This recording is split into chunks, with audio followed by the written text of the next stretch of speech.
menelaah, meneliti secara adil masalah nasab Ba'alawi ini tersambung atau terputus.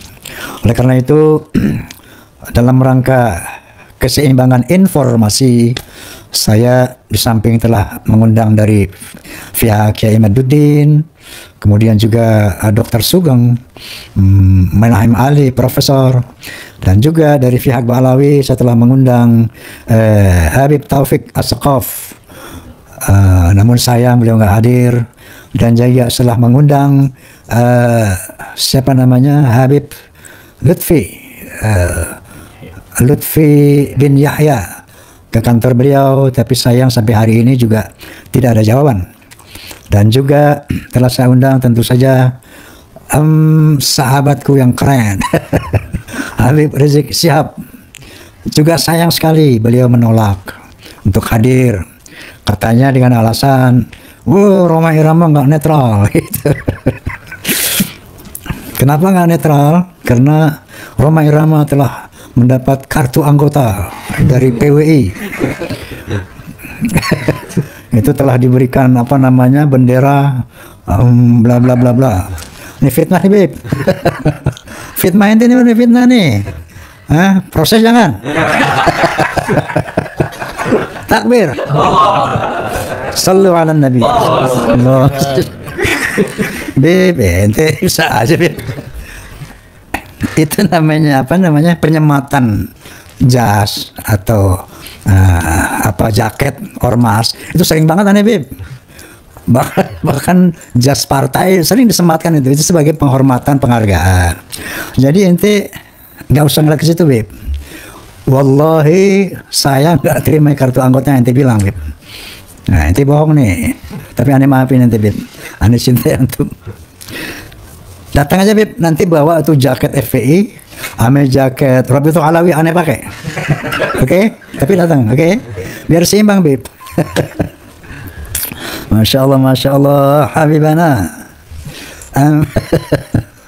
Oke, nah karena antum nggak datang, Beb, ini saya ngundang lagi nih Kiai Imaduddin untuk mengklarifikasi berbagai macam isu di luar sana. Yang antum juga kan pernah bilang bahwa tesis itu Kiai Imad itu bukan tesis. Kalau tesis itu harus diuji di universitas. Nah, ini aneh tanyakan kepada beliau. Namun sebelumnya yuk tepuk tangan dulu buat Kiai Haji Imaduddin Utsman. Assalamualaikum, Kiai. Waalaikumsalam, Bang Haji. Ini yang pertama yang saya mau tanyakan ya. Alhamdulillah nih Kiai sudah menyempatkan waktu kembali, bahwa kenapa saya undang beliau lagi, karena banyak hal-hal yang harus ditanyakan kepada beliau. Ya, banyak pertanyaan di medsos, di YouTube dan sebagainya mengenai apa, termasuk pertanyaan dari Habib Rizik Syihab yang mengatakan bahwa penelitian daripada Kiai Haji Imaduddin Utsman itu bukan tesis. Kalau tesis itu harus diuji di universitas dan disahkan oleh para profesor. Seperti apa mengenai ini? Sebelumnya makasih, Bang Haji. Saya diberi kesempatan untuk kedua kali dengan penuh kehormatan di panggung Bisikan Rhoma ini. Mudah-mudahan bincang asik bareng Rhoma. Terima kasih banyak. Mengenai apakah tesis saya itu sudah diuji di meja akademis di universitas. Ini tesis ini perlu diklarifikasi. Tesis itu ada tesis dalam pengertian sebagai sebuah tugas seorang mahasiswa S2 untuk menggapai pangkat MA. Seperti saya ini S2-nya di IIKI. Saya mengambil jurusan tafsir dan hadis. Di mana? Di Institut Ilmu Al-Quran Jakarta. Okay. Waktu itu kita mengambil judul Ahlul Kitab Inda Syekh Nawawi At-Tanara Al-Bantani. Ya, itu adalah tesis S2. Sedangkan tesis yang dimaksud oleh banyak orang tentang tulisan saya itu adalah sebuah kesimpulan filsafat. Dalam filsafat sintesa kan ada tesis, antitesis, dan sintetis gitu. Nah, itulah yang dimaksud. Jadi sebuah kesimpulan ilmiah itu disebut dengan tesis. Kemudian ketika nanti ada pembandingnya atau yang menggugurkan itu disebut antitesis. Nah, kemudian bisa nanti terjadi sebuah sintesis. Nah, itu jadi tesis yang dimaksud di dalam tulisan saya, karena yang nyebut tesis bukan saya yang pertama kali Bang Haji. Gitu. Itu masyarakat itu berpendidikan menyebut kesimpulan itu sebuah tesis gitu.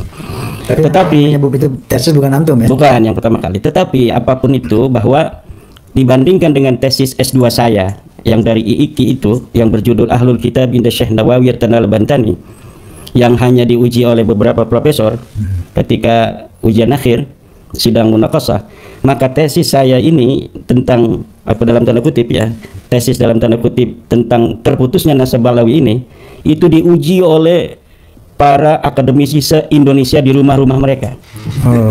Jadi ini lebih hebat daripada tesis saya yang waktu S2 itu, yang hanya diuji oleh beberapa profesor, oleh akademisi-akademisi yang terbatas. Sedangkan tesis saya tentang bahwa Ba'alawi, Habib-Habib ini yang ada di Indonesia bukanlah keturunan Nabi Muhammad SAW, itu sudah diuji, sudah dibaca oleh profesor-profesor mungkin yang ada di Indonesia ini yang mempunyai sebuah perhatian khusus terhadap nasab Balawi. Ini jauh lebih banyak, bisa ratusan Bang Haji. Masya Allah, Masya Allah. Ada beberapa doktor yang sudah membuat tulisan pembanding. Antitesis itu tentang bahwa nasab Balawi tersambung kepada Rasulullah. Akhirnya dikirimkan pada saya seperti Dr. Jafar Segaf dari Balawi. Kemudian kita lihat, kita pelajari, kemudian kita berkesimpulan bahwa antitesis daripada Dr. Jafar Segaf ini tidak menjawab dari tesis saya itu, karena masih ada keterputusan 550 tahun. Karena memang nasab Balawi ini adalah nasab yang memang baru dipublikasi pada abad 9 Hijriah tentang orang yang ada di abad ke-4 Hijriah. Jadi sesuatu yang bisa kita peroleh dari hujah-hujahnya Ba'alawi ini semuanya ada di abad 9 tentang berita orang-orang yang ada di abad ke-4. Ada 550 tahun kesunyian dalil, kesunyian data, kesunyian sumber yang sampai saat ini belum bisa diverifikasi, belum bisa ditemukan jawabannya oleh mereka.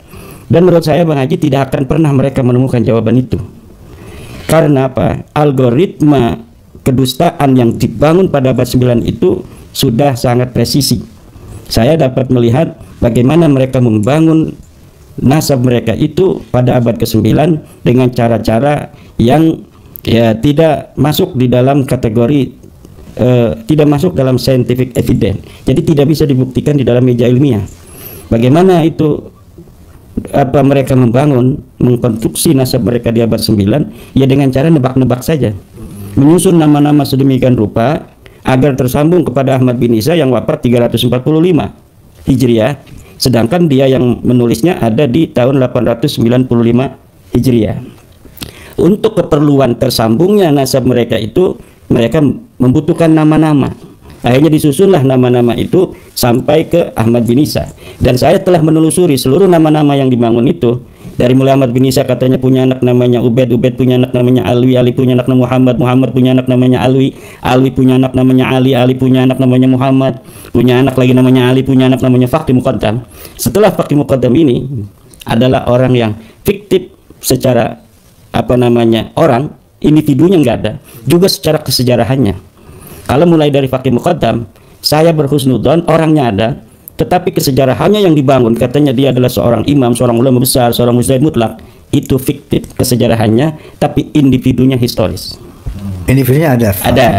Tapi kesejarahannya yang dibangun dengan atribusi dan asosiasi yang diciptakan oleh keluarga Balawi itu tidak ada. Bahwa beliau bisa hijrah, mi'raj 70 kali satu hari, itu kan hebat, Kiai. 70 kali. 70 sehari. Iya. Rasulullah cuma sekali seumur hidup. Betul. Nah itu, astagfirullah. Selain itu juga ya terkait dengan tesis ilmiah itu. Tesis ilmiah dalam dunia filsafat itu kan ciri-cirinya mudah sekali Bang Haji.